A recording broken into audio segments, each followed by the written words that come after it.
Siang ini jajan kroffel, sorenya boba, malam dessert box sambil nonton film. Makan yang manis-manis biar mood naik terus.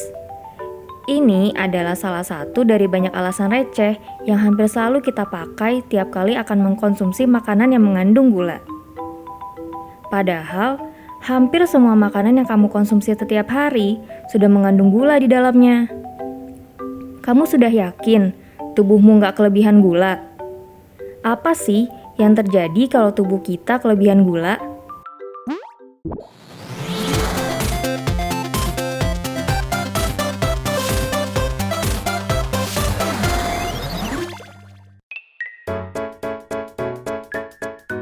Saat ini, siapa sih yang gak pernah sama sekali memakan gula?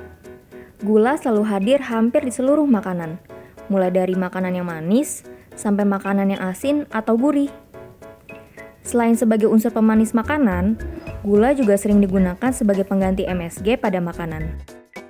Gula juga disebut sebagai si manis yang memiliki 1000 wajah. Tidak hanya berbentuk gula pasir yang umumnya sering kamu tambahkan ke makanan atau minuman, wajah lain gula juga berupa gula aren, gula jagung, sirup gula, konsentrat jus, bahkan sampai madu. Kalau suka perhatiin list ingredient di balik kemasan cemilan favoritmu, gula juga sering bersembunyi dengan nama-nama berakhiran osa, seperti dextrosa, fruktosa, glukosa, laktosa, maltosa, dan sukrosa. Sudah berwajah banyak, hobinya juga sembunyi-sembunyi. Itu gula atau zodiak Gemini.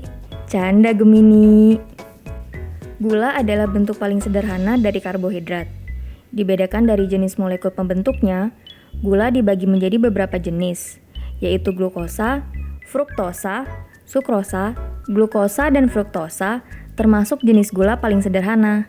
Biasanya, kamu bisa dapatkan dari sayur-sayuran dan buah-buahan. Sedangkan sukrosa sendiri adalah gabungan dari glukosa dan fruktosa, yang biasa kamu dapatkan dari gula pasir. Selain punya nama dan sumber yang berbeda, osa-osa ini juga punya perbedaan ketika diolah oleh tubuh. Jika glukosa dan fruktosa akan langsung disimpan tubuh untuk jadi energi dan lemak, sukrosa akan dipecah terlebih dahulu sampai nantinya disimpan menjadi energi. Lalu di mana letak bahayanya? Sebuah studi di British Journal of Sport Medicine menyebutkan bahwa mengkonsumsi gula menghasilkan efek yang sama dengan kokain. Jangan takut dulu, kamu nggak akan masuk penjara kok kalau cuma makan gula. Jelas bukan itu kesamaannya. Tapi gula dan kokain sama-sama menghasilkan efek moody buat kamu. Hal ini dimulai ketika rasa manis makanan menyentuh bagian lidah bagian pengecap rasa manis, yang akan mengaktifkan reseptor pengirim sinyal ke otak. Lalu otak menstimulasi perasaan senang, sehingga membuat kamu terus menginginkan gula untuk mempertahankan rasa senang tersebut. Inilah bagian paling berbahaya dari gula, membuat kamu ketagihan dan merasa sulit untuk berhenti memakannya. Sampai akhirnya, efek dari kelebihan gula yang merugikan tubuhmu. Hampir sama kayak konsep PDKT kamu, kelewat manis di awal, tapi pahit di akhir. Hahaha. Dari ketagihan jadi kelebihan konsumsi. Terus-menerus mengkonsumsi gula karena ketagihan akan membawa dampak negatif buat tubuhmu. Yang pertama adalah tidak seimbangnya nutrisi tubuh dikarenakan ketagihan hormon dopamin. Dopamin adalah zat kimia yang mendorong otak untuk terus menginginkan makanan dan minuman manis dibandingkan buah atau sayur. Karena saat mengkonsumsi buah dan sayur, otak tidak melepaskan dopamin sebanyak saat kamu mengkonsumsi gula. Jadinya, kamu lebih milih makan gula dibandingkan mencukupi nutrisi tubuhmu dengan buah dan sayur. Yang kedua adalah gangguan suasana hati. Dikarenakan sudah terbiasa makan manis yang berlebihan, kamu juga akan ngerasa resah banget kalau nggak konsumsi gula dalam sehari. Nggak jarang kamu akan lebih moody, gelisah, dan cemas. Kalau keinginan konsumsi gula secara terus-menerus diikuti, pelan-pelan dampaknya menumpuk menjadi depresi. Yang ketiga adalah diabetes. Nah, kalau penyakit ini sudah jadi rahasia umum di kalangan pecinta makanan gula. Diabetes adalah penyakit yang diakibatkan karena kelebihan kadar gula di dalam darah. Normalnya, Saat kamu mengkonsumsi gula, pankreas akan memompa insulin. Namun jika jumlahnya berlebihan, pankreas akan bekerja lebih ekstra untuk dapat memompa lebih banyak insulin. Dalam fase ini, pankreas kamu akan merasa dipaksa bekerja keras, tidak terkontrol, dan lama-lama jadi rusak. Karena organ tubuh manusia saling bergantung satu sama lain, maka ketika salah satu organ tubuhmu sudah rusak, organ tubuh yang lain juga bisa ikutan terganggu. Misalnya organ tubuh seperti hati, jantung, dan ginjal yang punya fungsi penting buat tubuh. Yang terakhir ini, buat kamu yang pengen tampil glowing, mengkonsumsi gula secara berlebihan juga bisa berdampak ke penampilan loh. Kulit kamu berpotensi lebih mudah kendur, berkerut, dan jerawatan.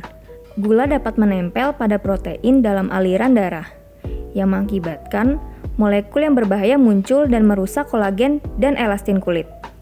Selain itu, gula juga bisa bikin gigi kamu bolong atau bahkan membusuk. Karena kandungan gula, khususnya pada permen, dapat membuat gigi rentan berlubang. Bakteri biang gigi berlubang bersarang di sisa makanan manis yang menempel di gigi. Terlebih kalau kamu nggak rajin membersihkan dan merawat gigi.